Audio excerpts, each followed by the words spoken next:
We're here today, of course. It's a busy, busy Friday afternoon. 1 year on to mark the civil unrest that happened, of course, across 18 working-class towns across the nation, Sunderland being one of them. A lot of people felt that's because the local people have been ignored for too long. They've been chastised as far right by the Prime Minister, Sir Keir Starmer, out and about on the streets of Sunderland today. I've spoken with men and women of all ages. They all say the same thing. They're sick of being labelled as racist. They're sick of being told their opinions don't matter. I came here today to find out if the temperature has cooled off over the past years. And I'll tell you this, I don't think it has. Everywhere you go in this town, they're saying they're simply fed up and they want change. Part of the big problem, of course, this is an area that's had a disproportionately high amount of asylum seekers foisted upon it. It's a city of sanctuary.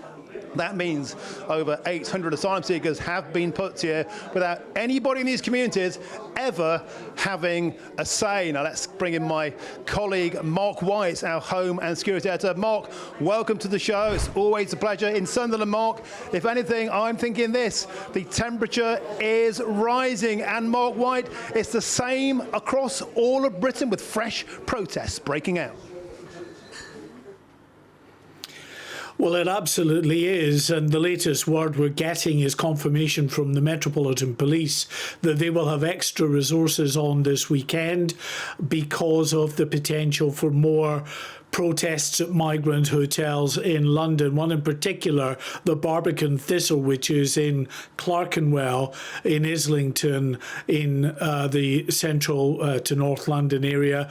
There's a protest that's planned for 1 o'clock tomorrow afternoon, a locally generated protest, but the Met say that there has been some outside interest, so they expect that there will be significant numbers attending that protest. And as is the way with these protests now, there will be a counter protest from these self-styled anti-racist groups who are there effectively just to shout at the other side, call them Nazis and racists, and just up the tensions. So that's going to require a policing element on both those protests. They're going to be kept apart, but the Met say they will be within sight and sound of each other, so they will still be able to sound off at each other, but they will be the subject of significant police resources, the Met say, to ensure that there is no criminality.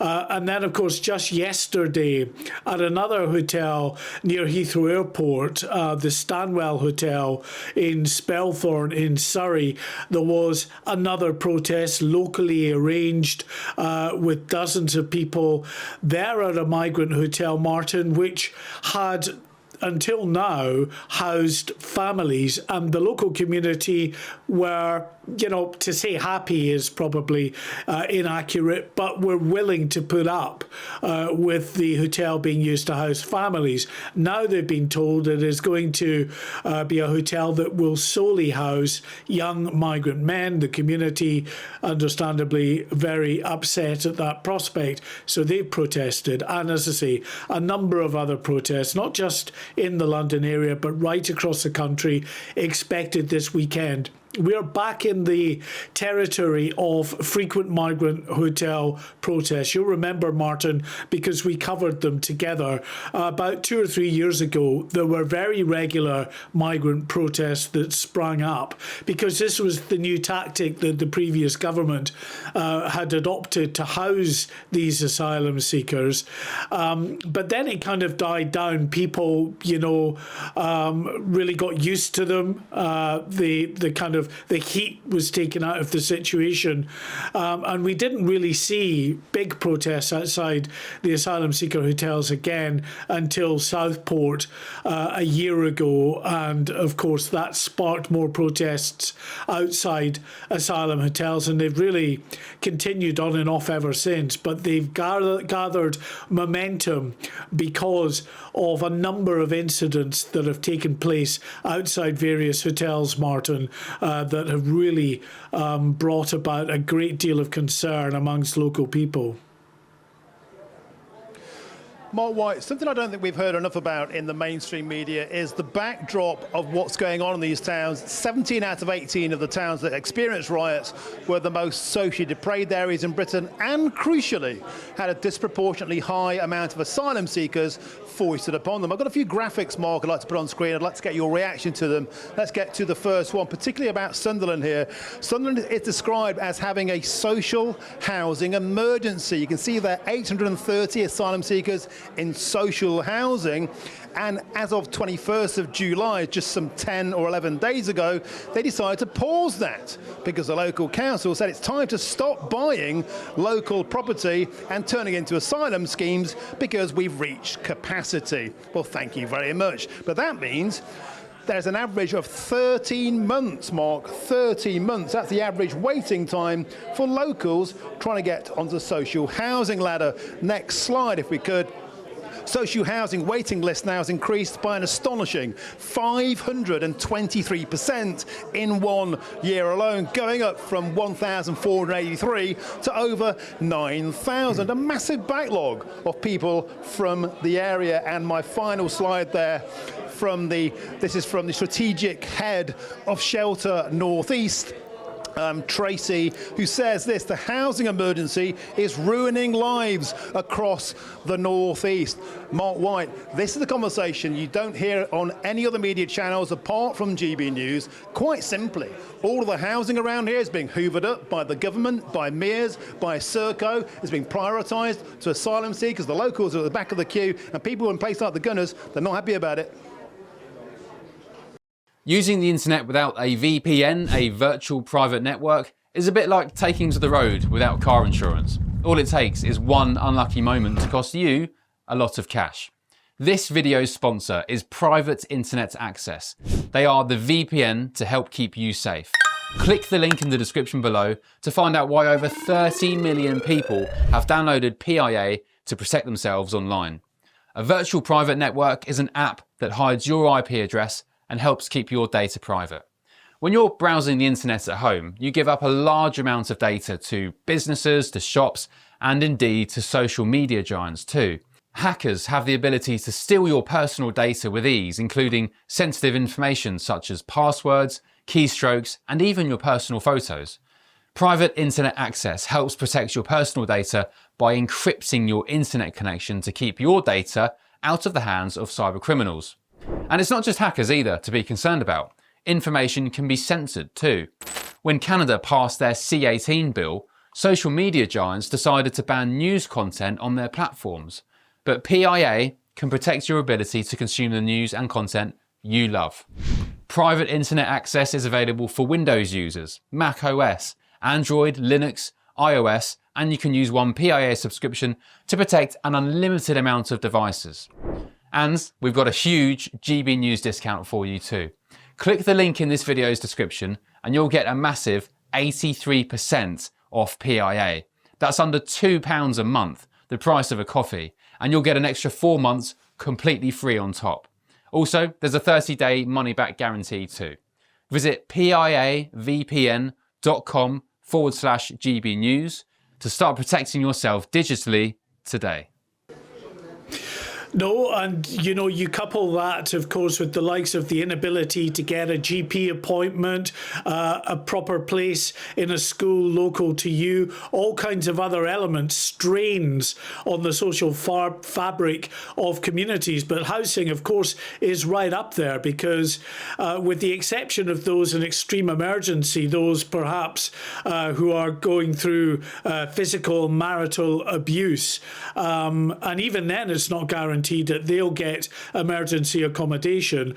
Those from the local area go to the back of the queue because the priority from central government, as imposed on these local authorities, is to get the asylum seekers housed in dispersal accommodation. And it's not just, of course, the accommodation that the councils have control of, Martin, it's other private accommodation. So you've got all these companies now working on behalf of the Home Office to go out there and to buy up effectively from the private sector houses of multiple occupation, houses that might have been very useful to the working population in an area. They are not now available, and increasingly so, because this is the journey that the government now wants to embark on, get people away from hotels and get them in to accommodation that is within the housing sector. So that tension in local communities is only going to grow.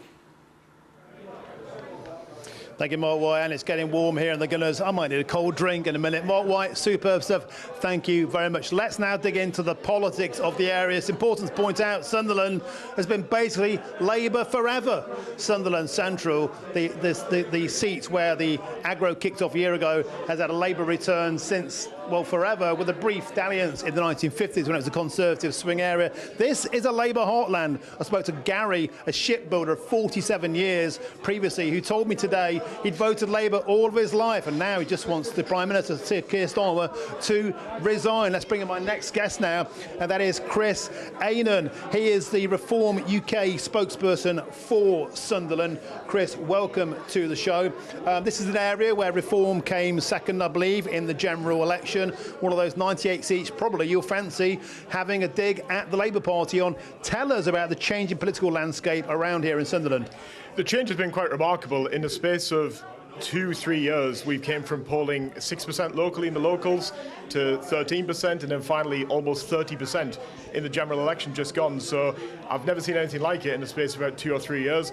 Our support has grown exponentially, but at the same time of that, we have saw a large movement of asylum seekers in Sunderland, almost in tandem. It's went up almost as exponentially as our results locally. And Chris, can you explain to people who might not have heard of the City of Sanctuary scheme how it works? Ostensibly, as I understand it, correct me if I'm wrong, this is councils deciding to accept asylum seekers in. They get paid per capita for that, and they get paid by the government to buy up housing to supply asylum seekers. Is that correct? The main issue that we had with City of Sanctuary was that the public were never consulted. Yeah. It was voted in by the Tories and Labour locally. There was no consultation with locals. But as you said, it's a massive pull factor on asylum seekers coming to Sunderland. We've already got a huge housing shortage here. GP waiting lists, school places. We are really at the brink right now, and this has just been a huge pull factor. And our main situation was that we think the public should have been consulted on that before making such a huge change to the city irrevocably. And Chris Aynon, 1 year on, how do you think the temperature has changed here? It's getting warm in the Gunners, but out there on the streets, I've been speaking to people all across Sunderland earlier on today, they seem pretty fed up. In fact, it seems pretty much the same as it was a year ago. I think the main issue is that time and time again people have voted for less immigration with things like Brexit, huge vote for the Reform Party locally, and I think the situation is when people aren't actually getting a democratic result, unfortunately some people will resort to undemocratic means and violence and things like that. But the bigger backdrop, Sunderland has had a huge deindustrialisation in the last 30-40 years. There's been a lot of jobs going overseas, and a lot of people in the area, the national life expectancy is actually substantially lower in Sunderland. So I think, unfortunately, when despondency and despair happen, unfortunately, if the underlying issue isn't sorted, we are only destined to repeat ourselves, as we've seen in Epping and Ashfield. So it was a real shame that that did happen, but unfortunately, I think we haven't solved the underlying problem. Okay, Chris Aynon, thank you very much for joining us. Now, earlier on the show, I speak to a guest, Ger Fowler. He's the CEO of Veterans in Crisis. Here's what he had to tell me. We've got such a brilliant partnership with the council, Sunderland Armed Forces Partnership, which is the council, Gen 2 housing group, the uni, all the big hitters in Sunderland. We've got such a good partnership. We've just won a gold award at the Soldier on Awards, so we haven't got any homeless veterans in Sunderland. Well, the only time you would have a homeless veteran if you had maybe a breakdown in a relationship and then you had to move in. Ready? Okay, meanwhile, back at the bar here at the Gunners, I'm in the glamorous section. I'm in the ladies section. I will take the temperature. There's one over there. On a serious point, darling, what's your name? And I want to ask you, a year on from those riots in Sunderland, do you think things have got better or got worse? First, what's your name? I don't belong to Sunderland. All right, go on. Don't spoil the question. Definitely got worse. Why do you think that is? The amount of people that's coming in here and living in asylum seekers and things like that, I think a lot of the problems is with them. Yeah. I do. Diane, what's your name? What's your opinion? Linda. Linda. Well, I agree with Elaine, actually. I think it's getting worse.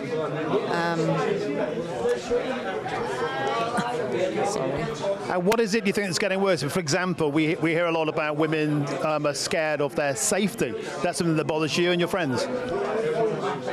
Yes, well, this lady here, she was just saying that she's actually frightened that her daughter, she tells her before she goes out which buildings to avoid on her journey, to and from home. So, Let's bring it down. What's your name, darling? Ellie.